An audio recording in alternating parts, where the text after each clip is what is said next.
Hey everybody, Happy New Year and welcome back to the channel.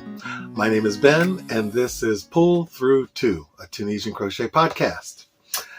So I have been a busy beaver over the last few weeks since my last podcast. Yeah. One of the things that happened since then is I got something in the mail. Take a look. This is a friend. This is a book by my friend, Dora Ohrenstein. Dora lives in New York, and she is a long time crochet and Tunisian crochet designer. And this isn't her first Tunisian crochet book, but over the past month, she put out a new book, the Tunisian Crochet Sweater Collection. Highly suggested. There are not a lot of crochet patterns out there for Tunisian crochet. However, she now has a whole book full of them. So take a look at some of the sweaters that are in the book. I hope that, let's see if I cover the light, maybe. Okay, yeah, you can see some of the sweaters a little bit better. The whole book, the sweaters, has some vests too. Here's a vest. Let me cover the light. There's a vest. The color isn't coming up true, but if you're looking for Tunisian crochet sweaters, including vests, and there's all kinds of tops in here. There are some tops like this one. Maybe I need to turn this light off. That would be a nice spring summer top for a lady. Unfortunately, there aren't any men's patterns in here, but most of you are ladies anyway, so you'd be interested in patterns like this. I'm going to put a link down in the description for this video where you can go buy this book. And I'm also going to put a link of a recent interview she did on a crocheter's podcast where you can see Dora and learn a bit about her. So check that out after the podcast. So what have I been up to? So the turning of the year has been very busy for me. Remember I said that I was going to be writing a reversible Tunisian crochet book? Well, I have been doing that. What you don't know about me is that I'm not only a full-time worker, I work a standard 40 hours every week. I'm also going to school almost full-time as well. So I'm really busy. And I've been between semesters over the past few weeks. School starts again this coming Monday, and I'll be in class 4 days out of every week. And one class is completely online. But before I went back to school for the new semester, I wanted to get started on this book. And I got very far. I pretty much have the first draft or rough draft of the book complete. There's another section that I'm considering putting in the book. I have to decide on that. I think I'll decide on that by the end of this week.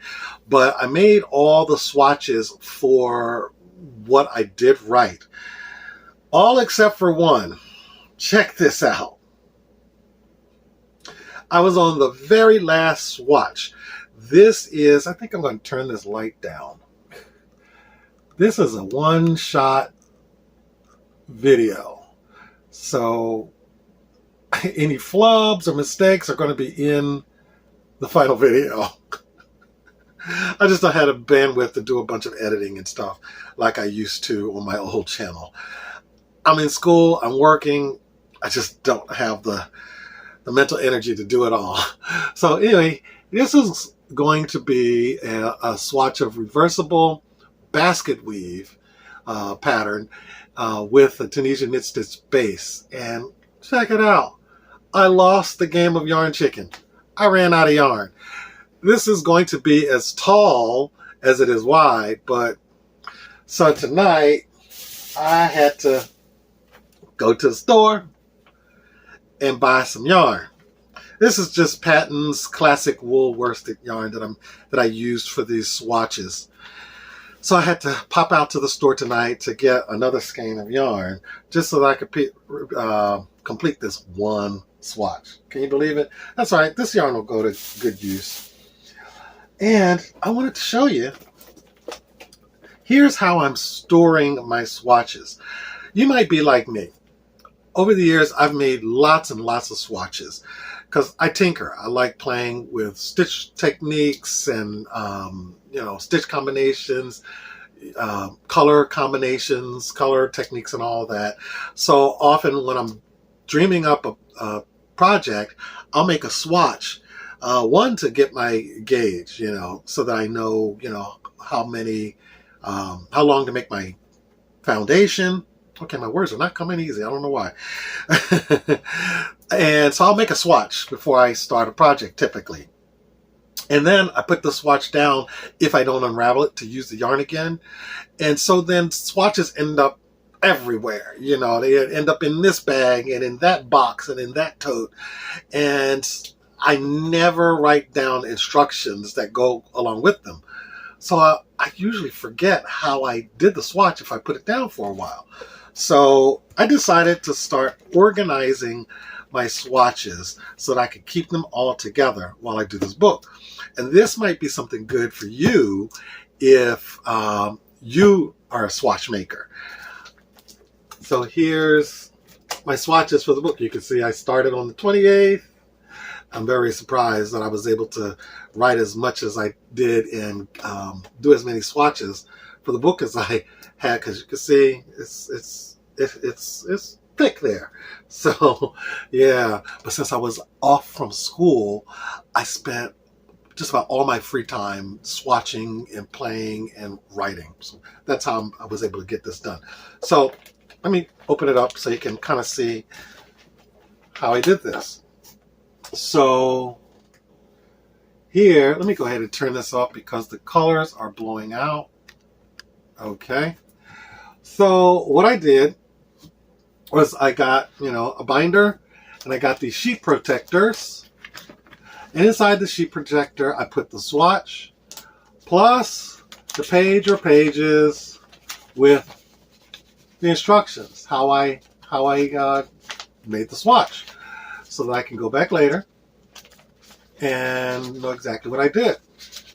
So now this is not permanent storage. For permanent storage, I will do something different. I live in a humid climate, because I live in South Carolina. So putting things like fabric in like plastic, especially if it's not going to be sealed, not a good thing. It will grow mold if I left these in here for a long time. I would do something different to store swatches for long-term storage, but this is short-term storage because all these swatches have to be blocked. I have to edit my verbiage and put some more stuff, write some more stuff to put in the book and all that good stuff. So these are some of the swatches there. So this might be a good idea for you if you're trying to figure out how to keep track of your swatches and your experiments. Try something like this. It was pretty cheap to do. So I want to introduce you to a little friend, a new friend of mine. Oh, let me grab him here. I have to be gentle with him. Oh my goodness. Check him out. This is Seymour the Snake. Say hi to Seymour. Seymour, say hi to everybody.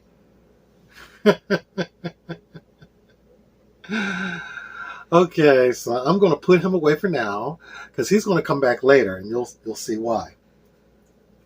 So I've got some things to show you, and I hope they inspire you to create something nice. Let me turn my light back on so that I think it makes these colors a little bit better. I got to figure out this lighting situation here. So, okay. So what I really want to talk to you about today is embracing the curl. Embracing the curl. Do you know what I mean by the curl? Well, if you're Tunisian crochet, you already know what I mean by the curl. And every new Tunisian crocheter, just like every new knitter, notices that in Tunisian crochet, most of the stitches, when you just do one stitch on top of the other, like simple stitch over and over and over and over, most of the stitches curl one way or the other. Like simple stitch curls at the bottom and the top, they curl forward towards you, and backward on the sides. I've learned to embrace the curl, and I've been wanting to do this for a while, but something I made really pushed me in that direction. Remember this scarf from last time? It's the one in all Tunisian pearl stitch, all purled simple stitch, and I will tell you why I call it purled simple stitch in another video. That's for another video. We're going to talk about pearls. So this is purled simple stitch, and it has a biased edge on both ends of the scarf. Well, notice something. No curl at all. Now, I didn't do anything to make the curl go away because it never curled. No curl at all. And I'm actually, this kind of pattern, not in this particular stitch, but this kind of pattern is going to be in the book because I'm going to do it in, show it in a reversible version. So it's going to be in the book. But simply, how you do this, I mean, you're starting your row like this. You know, see, straight across. And on one side, you are increasing a stitch, and on the other side, you're decreasing a stitch. That's all that you're doing. And somehow, no curl at all, lays flat.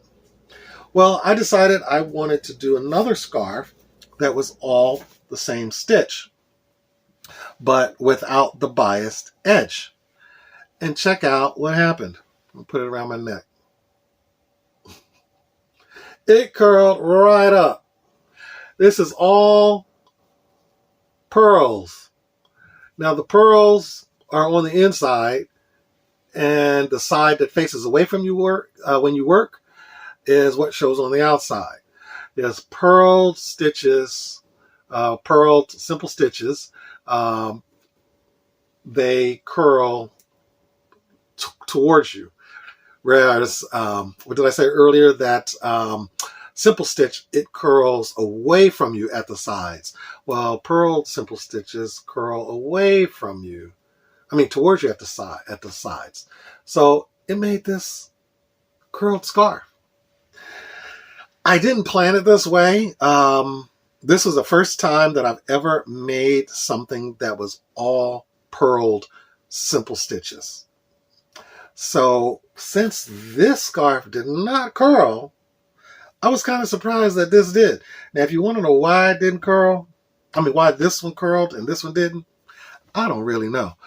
All I can say is it must be the increase and decrease patterns at the end of the rows that somehow removes the curl. Because when you don't do that, curls right up. So, but I love it. I love it. I've been starting to see more and more of these kinds of scarves, these sort of curled scarves out there, and I love it. I wore this one to my my craft group this past Saturday. I'm embracing the curl. It's awesome. It's awesome. It's a design feature. Let me show you another one. This is a skinny one that I made just with some pink yarn. Now, obviously, this is not really for warmth. It's just for show, for decoration, you know. And this is simple stitch, which you can see right there. And let's see, how many across did I do? 1, 2, 3, 4, 5, 6, 7, 8, 9 simple stitches on every row. And I just went until I felt like stopping. And it curls right up into a little tube. Here's the last scarf that I made, embracing the curl. Ah, take a look, take a look. This is simple stitch. You're like, that doesn't look like simple stitch. Yes, it does. Here you go. See the simple stitch? So with this one, I just made a real long chain to start out because I wanted to do it the long way so that I had the reverse simple stitch side on the side that's showing. Yeah.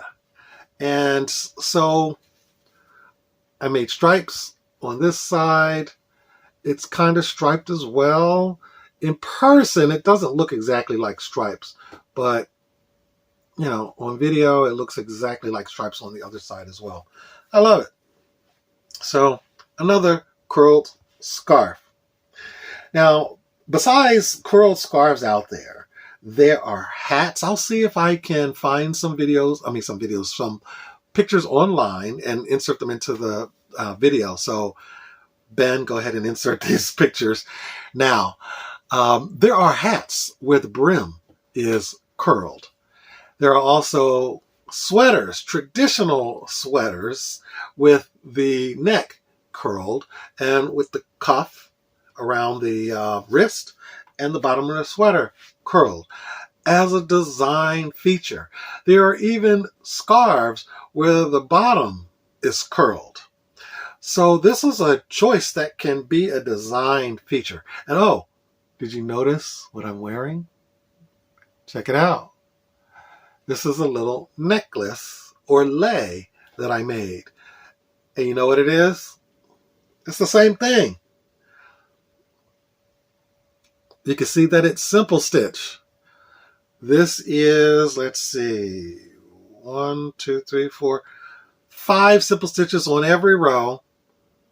I just went until it would fit around my head. And let's see where the end is.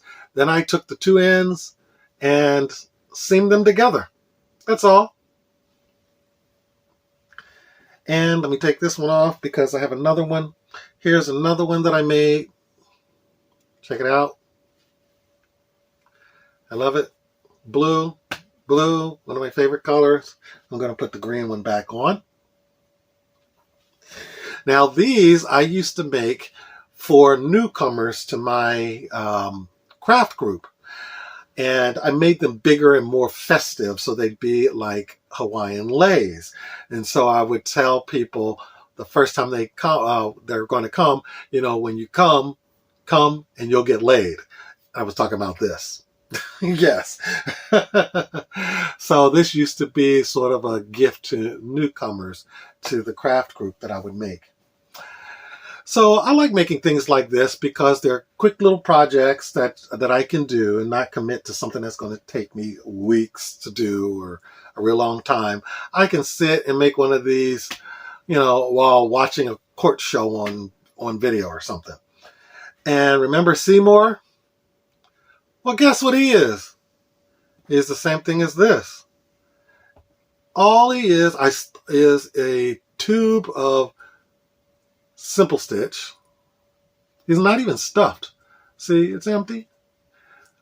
I just let it curl up on itself. And that's his body. So I started right here with 3 stitches made into a magic loop and just pulled the magic loop closed so that the 3 stitches formed a little point. And then I started increasing on every row until I got it to be, you know, the size that I wanted his body to be. And then when I was ready to make a head, I increased 2 stitches on one row and then 2 stitches on the next row. And then it was the size that I wanted. And then when I wanted to bring it together at the nose, I think all I did was decrease it by 2 stitches.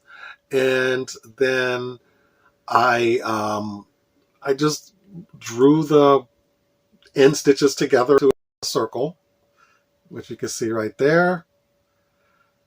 Yep. and I put on little googly eyes on them. Now, if I had them, I would have put on those little black beady safety eyes, because that's kind of what snakes have. But I didn't have those. I had googly eyes, so I put little googly eyes on them. So check that out. Kind of a little bit of Tunisian crochet amigurumi without any need for stuffing whatsoever. I love it. So, and this came as a result of embracing the curl. So I started out trying to make a scarf in all purled simple stitches and found that it curled, and then decided, you know what, I really like this curl. So I just started making other scarves with curls. And moved on to make some more of these, which, you know, I've made these in the past. And then ended up getting this idea for a snake. See, sometimes we have got to stop, you know, trying to get Tunisian crochet not to do what it naturally does. Embrace Tunisian crochet for what it is, and you'll find out that you can do things that you didn't realize that you could do with it. Like make snakes, make little amigurumis. So yeah, and making this gave me an idea for some other little fun projects that I'm going to make. I'm probably going to do one this over the next few days and show you in the next video. We'll see. We'll see. Yeah, so say goodbye to Seymour. He's going to go up over across the room over my little tabletop garden. I have some plants over there, so he's going to go over there around my snake plant. Yeah. Oh, I've got one other thing. I almost forgot. This is an ongoing project, sort of a palette cleanser. When I'm tired of working on other things, I return to this scarf / shawl. Check it out. Check it out. Check it out. My favorite color combination, blue and gold. Now, this is actually pretty much just stripes. Now, you're probably looking at this and saying, that's not stripes. There's stripes in between there, but then you've got these here, this color that goes all the way down here. This is mosaic crochet, mosaic Tunisian crochet. So when you work mosaic Tunisian crochet, you only are working with one color on every row. If you want to figure out how to make various patterns in mosaic Tunisian crochet, I would suggest searching on YouTube for mosaic Tunisian crochet. And there's all kinds of things that you can do with it. And you truly only use one color on every row, even though you can end up with things like this. You can get, I mean, you can make mazes and all kinds of things, and you're always and only ever working with one color per row. Yeah, it's a technique. So yeah, I'm loving this scarf. This is probably going to take me a while because I don't work on this consistently. I only work on it when I'm in between other projects or when I just want to take a break from other things. So yeah. So I'm going to go and get some other things done.